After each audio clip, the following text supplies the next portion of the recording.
Hi hello, நான் உங்கள் கார்த்திக். இன்றைக்கி நம்ம எதை பற்றி பார்க்க போகிறோம்னா, நம்ம அதிகமாக எல்லாருமே வெளிநாட்டு பயணங்கள் இங்கெல்லாம் அதிகமாக போயிட்டு வருவோம். இதுக்கெல்லாம் முக்கியமான ஒரு தேவைன்னா அது எல்லாருமே பாஸ்போர்ட் தான். ஒரு 18 வயசு தாண்டினாலே, இப்போலாம் 18 வயசுலாம் இல்லை, சின்ன பிள்ளைலேருந்தே பாஸ்போர்ட் எடுக்க ஆரம்பிச்சிட்டாங்க. இப்படி பாஸ்போர்ட் உலக நாடுகளுக்கு போகிறதுக்கு வர்றதுக்கு இது பண்ணுறதுக்கெல்லாம் பாஸ்போர்ட் ரொம்ப முக்கியமானதாக இருக்குது. அப்படி இந்த பாஸ்போர்ட் அதுக்குன்னு சில வேல்யூ இருக்குது. ஒவ்வொரு நாடும் ஒவ்வொரு விதமான பாஸ்போர்ட்டுக்கு வேல்யூ கொடுத்துருக்கு. இப்படி ஒவ்வொரு நாட்டோட பாஸ்போர்ட்டுக்கும் ஒரு சில ரொம்ப சக்தி பவர் வாய்ந்த பாஸ்போர்ட்னு சொல்லுவாங்க. அதாவது அந்த பவர் வாய்ந்த பாஸ்போர்ட்னு எதை வச்சு சொல்கிறாங்க அப்படின்னா, விசா இல்லாமலே அதிகபட்சமாக எத்தனை நாடுகளுக்கு போக முடியும் அப்படிங்கிற ஒரு அடிப்படையில் கணக்கு, மேக்ஸிமம் அதை அடிப்படையாக கணக்கு வச்சுப்பாங்க. அதை தாண்டி இந்த மின்னணு மூலமாக விசா கிடைக்கிறது, அப்புறம் நம்ம அங்கே போனதுக்கப்புறம் அந்த கண்ட்ரிக்குள்ளே என்ட்ரானதுக்கப்புறம் நமக்கு பாஸ்போர்ட் நம்ம விசாவை அப்ளை பண்ணி நமக்கு அதுக்கு வாங்கிக்கிறது, இந்த முறையெல்லாம் எந்த பாஸ்போர்ட்டுக்கு ஈஸியாக கிடைக்குது அப்படிங்கிற ஒரு விதிமுறையை வச்சு தான் இதை ரேங்கிங் பண்ணுவாங்க.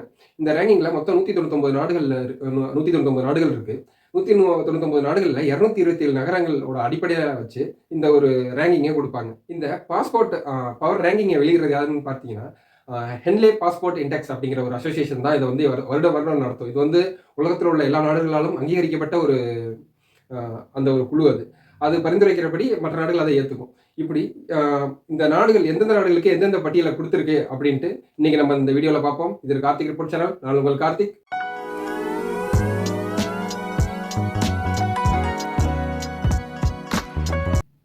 நான் முன்னாடி சொல்ல மாட்டோம், இந்த பவர் ஆஃப் ரேங்கிங்கிறது எதன் அடிப்படையில் கொடுக்குறாங்க அப்படின்னா, அந்த விசா அங்கே போய் நம்ம எடுத்துக்கிறது, சீக்கிரம் நமக்கு விசா கிடைக்கிறது, எத்தனை நாடுகளுக்கு விசா இல்லாமல் நம்ம பயணம் செய்யலாம் அப்படிங்கிறத வச்சு தான் இதை நமக்கு ரேங்கிங்காக கொடுக்குறாங்க.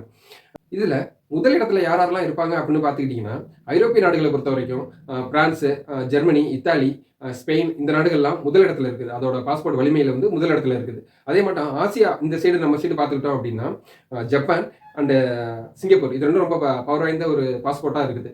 இதில் வேர்ல்டு வைடாக ரொம்ப அதிகமாகவே எல்லா நாடுகளும் ரொம்ப பவரான ஒரு பாஸ்போர்ட்டாக பார்க்கப்படுறது எதுன்னு பார்த்தீங்கன்னா, ஜப்பானோட பாஸ்போர்ட் ரொம்ப வேல்யூவானது. அவங்க ரொம்ப ஹைடெக் நாலேஜில் எல்லாத்தையும் ரொம்ப சீக்கிரமாக செயல்முறைப்படுத்துறதுனால அவங்களோட பாஸ்போர்ட்டுக்கு எல்லாமே ரொம்ப ஹை வேல்யூ இருக்குது. அதனால அவங்க பாஸ்போர்ட்டுக்கு நம்பர் 1 ரேங்கிங் கொடுத்துருக்காங்க. இதில் ஆசியாவில் பார்த்தீங்கன்னா, மற்றபடி ஜப்பான் இருக்குது, அதுக்கடுத்து சிங்கப்பூர் இருக்குது. இதுக்கு அடுத்தபடியாக எந்த நாடு அதிகபட்சமாக இருக்குதுன்னு பார்த்தீங்கன்னா, சைனாவை பார்த்தீங்கன்னா, நம்ம இருக்கிறதே ரொம்ப வேலையே பெரிய நாடு. இந்த நாடு இந்த பாஸ்போர்ட்டோட ரேங்கிங் பொருளாதாரத்தையோ மற்ற ஆர்மியோ இதை வச்செல்லாம் எதுவும் மதிப்பிடுறது கிடையாது. இது மதிப்பிடுறது பார்த்தீங்கன்னா, அங்கே அந்த பாஸ்போர்ட் விசா வழங்குறது, இது நடைமுறைப்படுத்துறது, இது சம்மந்தமான ஒரு விஷயங்கள், மற்ற நாடுகளோட நட்புறவு வச்சிருக்கிறது, இது சம்மந்தமான விஷயங்கள் வச்சு தான் இந்த ரேங்கிங் கொடுக்குறது. இதில் நம்ம சைனாவை பார்த்தீங்கன்னா 62வது இடத்துலையும், பூட்டான் 97வது இடத்துலையும், நேபாளம் 98வது இடத்துலையும், இப்படின்ட்டு இந்த நம்மளை சுற்றி இருக்கிற பங்களாதேஷ் 96வது இடம், இலங்கை 95வது இடம், இப்படின்ட்டு எல்லாமே இந்த 90 அந்த ரேஞ்சில் தான் இருக்கிறாங்க. நம்ம அண்டை நாடுகள் எல்லாமே கொஞ்சம் இந்த டிஸ்டன்ஸில் தான் இருக்காங்க. சைனாவுக்கே பார்த்தீங்கன்னா 62வது இடம் தான் இருக்குது.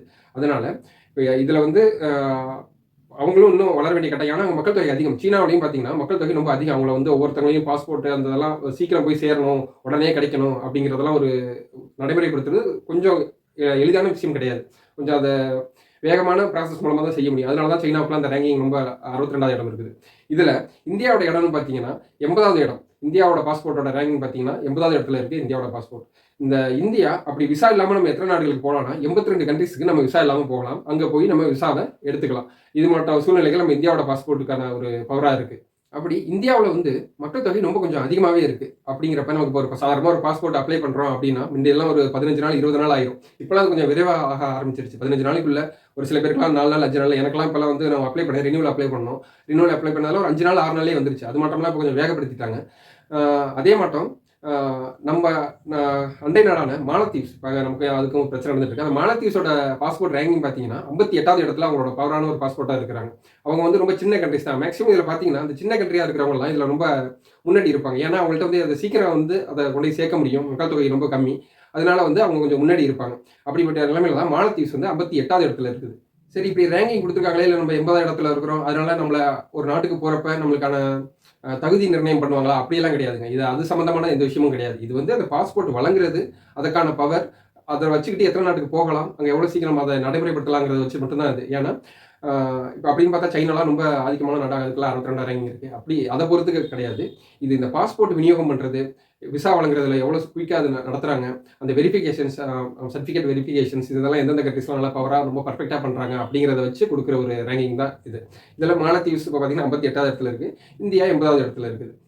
இந்த பாஸ்போர்ட் தரவரிசையில் ரொம்ப கடைசி இடத்துல இருக்கிறது யாருன்னு பார்த்தீங்கன்னா ஆப்கானிஸ்தான் இருக்குது, 104வது இடத்துல இருக்குது. இந்த பாஸ்போர்ட்டோட ரேங்கிங்கை வருங்காலங்களில் இந்தியா இன்னும் அதிகப்படுத்தணும், அதாவது அதோட பவர் என்ன எக்ஸ்ட்ரீம் அதிகப்படுத்தணும் அப்படின்ட்டு நம்ம பார்த்தோம். அதுக்கு என்ன பண்ணணும் அப்படின்னு பார்த்தோம்னா, இந்தியா இன்னும் நிறைய நாடுகளோட கொஞ்சம் இன்னும் நட்புறவை கொஞ்சம் அதிகப்படுத்தணும். ஏன்னா 2 நாட்டோட பிராந்தியத்தோட ஒப்பந்தம் எப்படி கையெழுத்தாகுதோ அதுக்கேற்றபடி தான் விசா வழங்குறதுல கொஞ்சம் வேகமான முன்னெடுப்பு நடக்கும். இப்போ நம்ம கத்தாருக்குலாம் வந்து விசா இல்லாமலே போகலாம். அப்படிப்பட்ட சூழ்நிலையில் அந்த நாட்டில் நம்ம 2 நாட்டுக்கும் புரிந்துணர்வு ஒரு ஒப்பந்தம் இருக்குது அப்படின்னா, இதே மாட்டம் மற்ற நாடுகளில் நிறைய நாடுகளுக்கு நம்ம இந்தியா வந்து இது போல ஒப்பந்தங்களை மேற்கொள்றதுக்கான வழியை நம்ம செஞ்சுக்கணும்.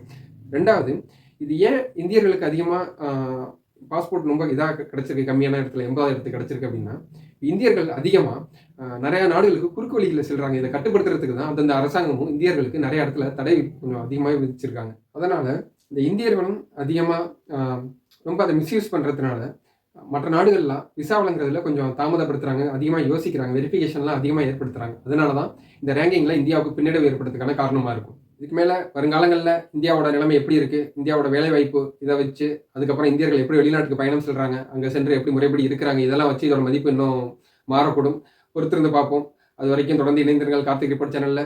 இன்னும் அப்டேட்கள் வர புதுசாக நான் அப்டேட் பண்ணிகிட்டே இருக்கிறேன். நான் உங்கள் கார்த்திக். நன்றி. உங்களோட அப்டேட்டுகளுக்கு சேனலை சப்ஸ்கிரைப் பண்ணுங்கள், பெல் ஐக்கானை கிளிக் பண்ணுங்கள். நன்றி, வணக்கம்.